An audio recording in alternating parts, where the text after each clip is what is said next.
Yes इस video में मैं ऐसी प्रैक्टिकल टिप्स आप लोगों के साथ शेयर करूंगा कि जो 17 फरवरी का आपका मैथ्स का पेपर है, चाहे बेसिक का पेपर हो या स्टैंडर्ड का पेपर हो, आप मुझे पक्का कहोगे कि सर आपकी टिप्स प्रैक्टिकल थी, इंप्लीमेंटेबल थी और ऐसी एडवाइस थी जिससे हमारे लास्ट के 30-40 दिन 30-40 डेज बहुत ही स्मूथली निकल गए। Students and ladies and gentleman, my name is Arbat Soni, your maths mentor. बच्चों आज मैं क्या बात करूंगा, मैं आपके सामने पहले बात करने से पहले मैं आपका थोड़ा सा माइंड रीड करता हूं। देखो 80% ऑफ द जनता जो मैथ्स पढ़ रही है ना, उनके दिमाग में भी क्या चल रहा है मैं बताता हूं। एक तो उनके दिमाग में, इनका दिमाग बहुत भरा हुआ है, ऐसा समझो आपका दिमाग बहुत भरा हुआ है। किससे भरा हुआ है सर? रिसोर्सेज से और टीचर्स से। रिसोर्सेज आपके पास कितनी किताबें? बहुत सारी किताबें होंगी सर। एनसीईआरटी होगी आप लोगों के पास में, आर टी शर्मा होगी, आर एस अग्रवाल होगी, सैंपल पेपर्स होंगे, पीवाईक्यूज की किताब होगी। इसके अलावा आपने 10 अलग अलग चैनल्स को सब्सक्राइब भी कर रखा होगा, उनसे भी पढ़ते हो, उनसे भी पढ़ते हो। बच्चों आपको बस इतनी सी बात बताऊंगा, डिस्ट्रैक्शन बहुत अलग अलग तरह से होता है। एक डिस्ट्रैक्शन होता है मोबाइल वगैरह का, एक डिस्ट्रैक्शन होता है may be relationship and all of that. एक डिस्ट्रैक्शन ये भी होता है जब हमारे पास बहुत ज्यादा अबंडेंस के अंदर कंटेंट अवेलेबल होता है। और लास्ट के 30-40 डेज में वी डोंट नीड अबंडेंस, हमें पेपर को समझना है और उस पेपर के लिए हमको बहुत परफेक्ट प्रिपरेशन करनी है।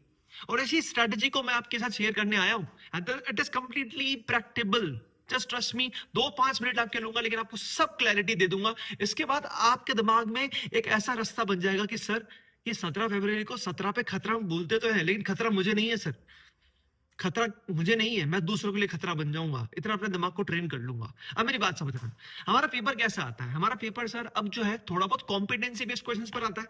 स्टूडेंट्स कॉम्पिटेंसी बेस्ड क्वेश्चंस के लिए क्या चाहिए हमको? हमें कंसेप्चुअल क्लैरिटी चाहिए। और कंसेप्चुअल क्लैरिटी को अगर डीपली सच में अंडरस्टैंड करना है, बेसिक से अंडरस्टैंड करना है, तो सबसे पहला हमारा काम ही इस किताब को पढ़ना होना चाहिए। This is NCERT. NCERT is a must do किताब, ऐसा समझ लो। इस बुक को अगर आप कवर नहीं करते हो तो मैं नहीं मानता हूं कि यार आप एक अच्छे स्टूडेंट हो। अगर मैथ्स को अच्छा असल में समझना है तो भाई इसको, क्योंकि पेपर सेटर सबसे पहले इस किताब को हाथ लगाता है, तब जाके वो सोचता है कि मुझे अब पेपर कैसा बनाना है। इस बात को समझो। क्या सीबीएसई ने तुम्हें आर डी शर्मा रेकमेंड करी है? सीबीएसई ने तुम्हें पेपर सैंपल पेपर्स या कोई और रेकमेंड किया? नहीं, वो देता है एनसीईआरटी। Follow this. और सिर्फ क्वेश्चन सॉल्व नहीं करने, एग्जाम्पल्स भी सॉल्व करने हैं। और साथ ही में क्या करना है सर? हमें इसकी थ्योरी पढ़नी है, हमें इसके थ्योरम्स पढ़ने हैं, क्योंकि कंसेप्चुअल क्लैरिटी वहीं से ही आती है। दूसरी बात सर, इस स्टेज के बाद हमें क्या करना चाहिए? इस स्टेज के बाद हमें करना चाहिए पीवाईक्यूज को फॉलो। आप कोई किताब फॉलो कर लो जिसमें पीवाईक्यूज मिल जाए, और अगर किताब फॉलो ना कर सको तो कहीं ना कहीं से पुराने पेपर जुगाड़ लो। सिंपल सी बात है। इन पीवाईक्यूज को करने से हमें इतनी क्लैरिटी मिलती है कि सर किस टाइप के क्वेश्चंस एग्जाम में आए, और डेफिनेटली चांसेस होते हैं कि कुछ पीवाईक्यूज रिपीट भी होते हैं, जिससे आप थोड़ा सा फेमिलियर हो जाओगे पेपर के साथ। बात आ रही समझ में? इसके बाद हमको क्या करना है? इसके बाद हमको लगाने कुछ सैंपल पेपर्स। सर मैं तो टॉपर स्टूडेंट हूं, तो मुझे क्या करना चाहिए? आपको ज्यादा सैंपल पेपर्स लगाने चाहिए। नहीं सर मैं तो वीक स्टूडेंट हूं, मैं तो बिलो एवरेज स्टूडेंट हूं, तो क्या मुझे सैंपल पेपर लगाना चाहिए? डेफिनेटली लगाना चाहिए। क्यों? क्योंकि सैंपल पेपर आपको अपने दिमाग को यह बताएगा कि भाई क्या असल में तेरे लिए पेपर लेंथी होता है या नहीं होता है। समझ रहे हो मेरी बात को? इस बात को समझो। सैंपल पेपर हमें एनालिसिस देता है कि हमारी स्पीड कैसी है। स्पीड किसकी? लिखने की स्पीड भी, और साथ में रिकॉलिंग करने की स्पीड भी। जब सर 38 क्वेश्चन आते हैं तो अलग अलग चैप्टर से आते हैं, 14 चैप्टर्स। आप कितना जल्दी फॉर्मूलाज को, कितना जल्दी कंसेप्ट्स को रिकॉल कर पाते हो, इसकी मदद करता है। इसकी मदद करता है सैंपल पेपर हमको एनालाइज करने में कि मेरा कौन सा चैप्टर वीक है, कौन सा चैप्टर टफ है। साथ ही में हमको चैप्टर्स किस वे में कंप्लीट करने हैं। मैं डिस्क्रिप्शन के अंदर हर एक चैप्टर का वेटेज आपका ऐड कर दूंगा। 2 पैरामीटर्स होते हैं। एक पैरामीटर होता है कि उस चैप्टर का वेटेज कितना है, और सेकंड पैरामीटर होता है कंफर्टेबिलिटी।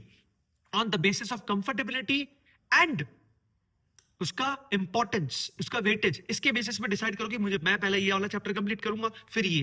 क्योंकि कंफर्टेबिलिटी से मतलब है कि किस चैप्टर में आप कंफर्टेबल हो, और किस चैप्टर को देखकर लगता है कि नहीं यार इसके क्वेश्चंस करने की तो इच्छा ही नहीं होती, या इसमें मैं थोड़ा सा नेचुरली वीक हूं। समझ रहे हो मेरी बात को? इस तरह से फॉलो करो। सर इसके अलावा क्या करें? Sir R D Sharma follow करनी चाहिए? नहीं करनी चाहिए। आर एस अग्रवाल फॉलो करनी चाहिए? नहीं करनी चाहिए। मेरी बात समझो, ठीक है? तो ये तो रही रिसोर्सेज की बात कि सर किताबें कौन कौन सी पढ़नी, कौन कौन सी नहीं पढ़नी, इसकी बातचीत कर चुका हूं। अब सेकंड से टीचर्स को कितना फॉलो करना चाहिए मैं आपको इतना बताऊंगा। हाँ, कुछ चैनल्स को मैं सब्सक्राइब कर लेना चाहिए ताकि हमें कुछ अपडेट्स मिल सके, कुछ क्वेश्चंस मिल सके, लेकिन ज्यादा भी नहीं यार। ये टीचर्स और ये सब कुछ आपको किस वे में हेल्प करते हैं? ये आपको हेल्प करते हैं कुछ इंपॉर्टेंट क्वेश्चंस में, राइट? ये आपको हेल्प करेंगे कुछ ऐसे क्वेश्चंस जो पीवाईक्यूज में अच्छे वाले हैं। ये आपको हेल्प करेंगे थ्रू सम अपडेट्स।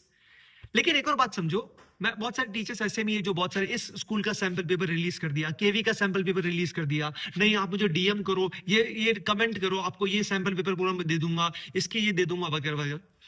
देखो, आप करो, अच्छी बात है। मुझे लगता है कि अगर आपके पास कोई सैंपल पेपर है, जैसे कि मेरे पास अभी ओसवाल का सैंपल पेपर पड़ा रहता है, कोई सैंपल पेपर अगर आपने ऑलरेडी ले रखा है, तो मुझे नहीं लगता कि आपको एक्स्ट्रा और इन्वेस्टमेंट करना चाहिए just by commenting. Sir free में ही तो आ रहा है। अरे फ्री में नहीं आ रहा है, मेरी बात समझो, इस बात को अच्छे से समझो। आपके पास 10-15 सैंपल पेपर्स इसमें है, उसके बाद आप फ्री में ले रहे हो उसको। अरे वो फ्री नहीं है। जब तुम्हारे पास आ रहा है ना, तो तुम्हारे दिमाग में एक ऐसा बोझ बन रहा है कि मुझे तो ये सब कुछ सॉल्व करना है। और उसके चक्कर में ये होता है इस एज में काइंड ऑफ कि हम जब ज्यादा रिसोर्सेज को देखते हैं, व्हेन वी सी कि I have to solve a lot, हम रुक जाते हैं। और ये बहुत बड़ी प्रॉब्लम है। हमें रुकना नहीं है। लास्ट 30-40 डेज में रिदम ही तो सबसे ज्यादा इंपॉर्टेंट है कि हम डेली कुछ ना कुछ पढ़े। तो इन टिप्स को बहुत अच्छे से फॉलो करो। क्या कि सर जो बुक्स बताई मैंने उनको फॉलो करो उसी ऑर्डर में।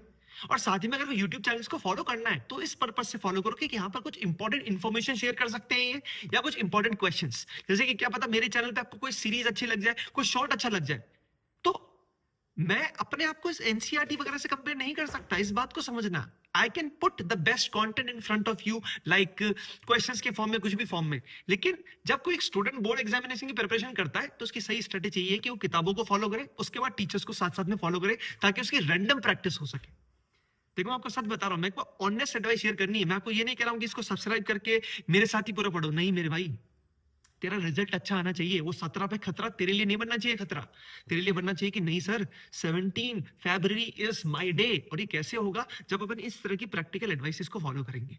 ठीक है, मैं ज्यादा इस वीडियो को स्ट्रेच नहीं करूंगा। इन प्रैक्टिकल टिप्स को अच्छे से फॉलो करो। डिस्क्रिप्शन के अंदर मैं चैप्टर्स के वेटेज को ऐड कर दूंगा, ताकि आप इजीली उसके बेसिस पे डिसाइड करो और तुम थोड़े से समझदार हो। मेरी बात समझना। अभी कुछ महीनों में तुम स्ट्रीम के लिए कहीं ना कहीं सोचोगे कि मुझे आर्ट्स चाहिए, कॉमर्स चाहिए, क्या चाहिए, तो उसमें भी तो दिमाग लगाओगे।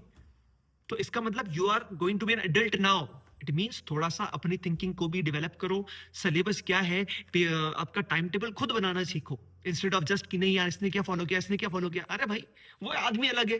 क्या पता उसको ट्रिग्नोमेट्री पसंद है, तुझे ट्रिग्नोमेट्री पसंद नहीं है, कुछ भी हो सकता है ना। टाइम टेबल अपने अकॉर्डिंग बनाओ, अपनी स्ट्रेंथ्स और वीकनेसेस को एनालाइज करते हुए बनाओ। ठीक है, मिलते हैं नेक्स्ट वीडियो में। अगर कुछ बात अच्छी लगी हो तो कुछ कमेंट करते हुए जाना, और अगर कुछ इंप्रूवमेंट लगे तो वो भी बता देना। साथ ही में और किस किस टॉपिक पर मुझसे वीडियो चाहते हो, अगेन कमेंट सेक्शन में मैं आपका वेलकम करता हूं। Bye bye.